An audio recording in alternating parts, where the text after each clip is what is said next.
Hi, everyone, and a very warm welcome to all of you to this episode of All Things Lean. My name is Madhulika Rajahan, mother, author, green energy enthusiast, and a certified Lean Six Sigma black belt expert. In this episode, we will talk about the 7 ways to win at storytelling and how to use it in UX design. The classic Greek philosopher Aristotle made many groundbreaking discoveries about the way people interact, masterfully breaking down a phenomenon such as public speaking into its constituent parts. Aside from his famous three appeals, logos, pathos, and ethos, the fundamentals of any act of persuasion, his observation on the art of storytelling are another great gift to the fund of wisdom we can use in UX design. By focusing on each of these, Aristotle's 7 aspects of storytelling, we'll be on the right track to building designs that bring our users on board. So, what are these 7 ways to win in storytelling which we can use in UX design? Let's learn a little bit more about them.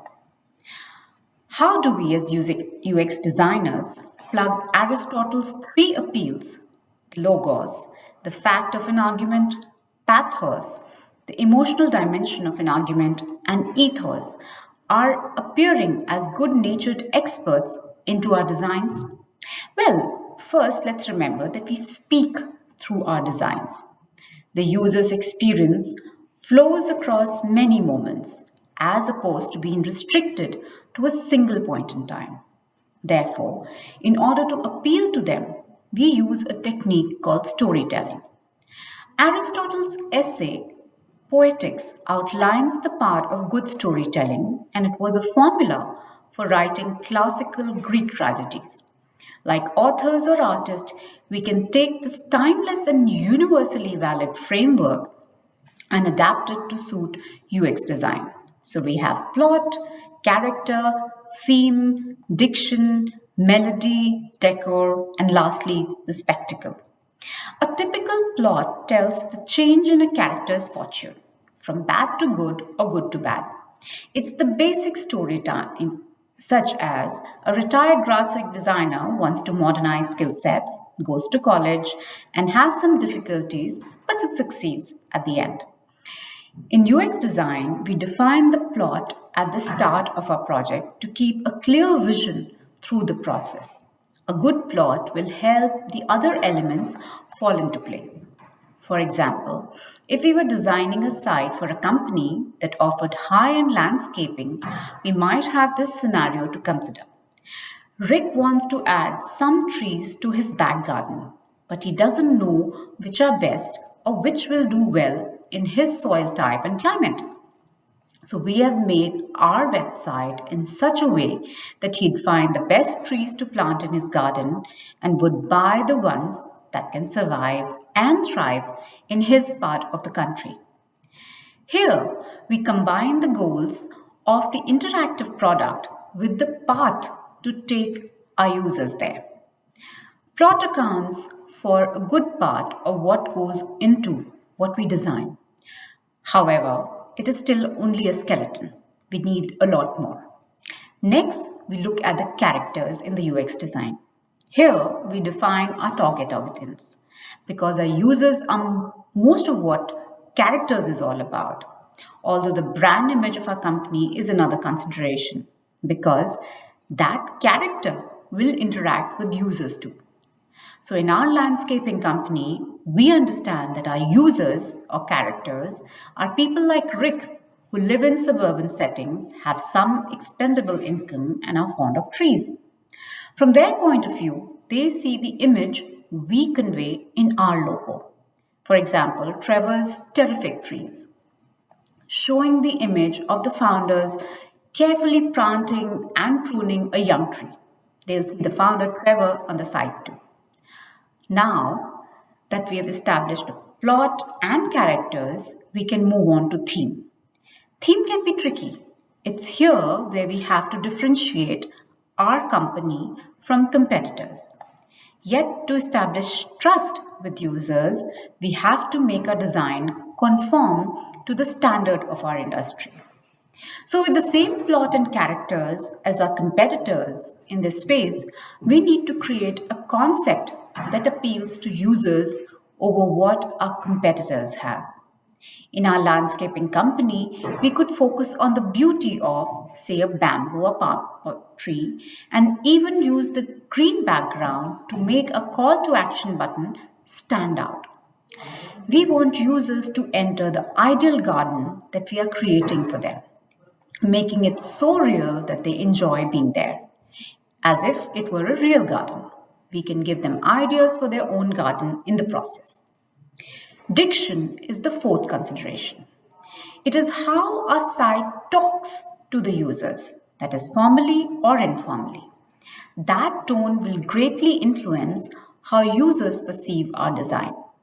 Here, because we represent a high end landscaping company, we have to design in such a way that our audience will believe us as a helpful authority who will be aware that we are asking them to spend a high quality time on large trees that we deliver. Typically, the size of the potential investment we are asking for our users determines how much text we must provide to show that we know exactly what considers and concerns they might have and introduce our trees, including the fine details of each species and which environment suits it best. Therefore, we would include long copy to inform potential customers who could then match this detailed information against the types of soil they have. Melody is our next component.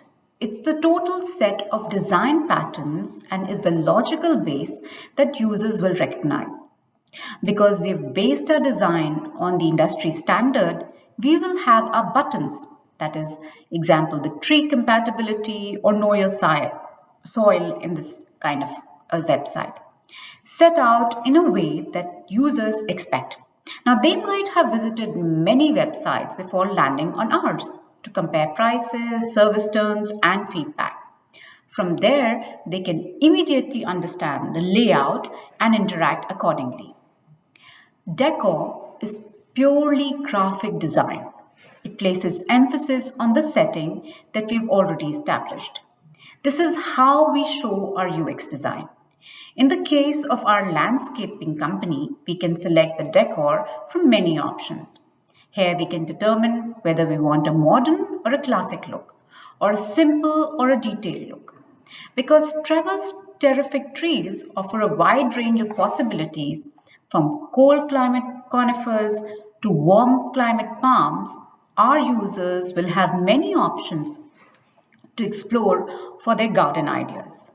We might want a classic look that amplifies authority, making it detailed but not overtly so. Remembering the Hicks law to keep it simple as possible. We are reassuring our users graphically that we know what they want and we know the business of tree keeping inside out.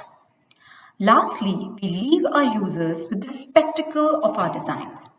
These are its special features, the little aspects that can impress users. These will stick in their minds so that they are describing our designs, and when they say, that's the one, the X or the Y. The X or the Y are the features they weren't expecting to see, such as a little character who appears on the screen to help the user if the session has been inactive for longer than 5 minutes.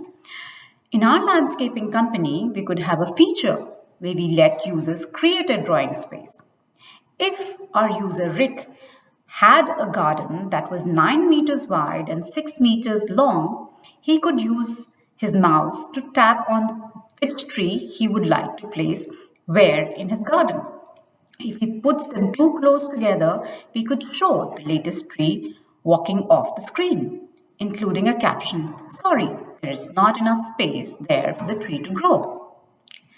Well, applying an adaptation of Aristotle's storytelling framework, which includes plot, characters, theme, diction, melody, decor, and spectacle, empowers us to engineer designs that stand out from the competition. We can make our users laugh or get them hungry to learn more. Knowing who they are and what they want are vital steps to taking us the rest of the way, making a design that connects exactly on their wavelength.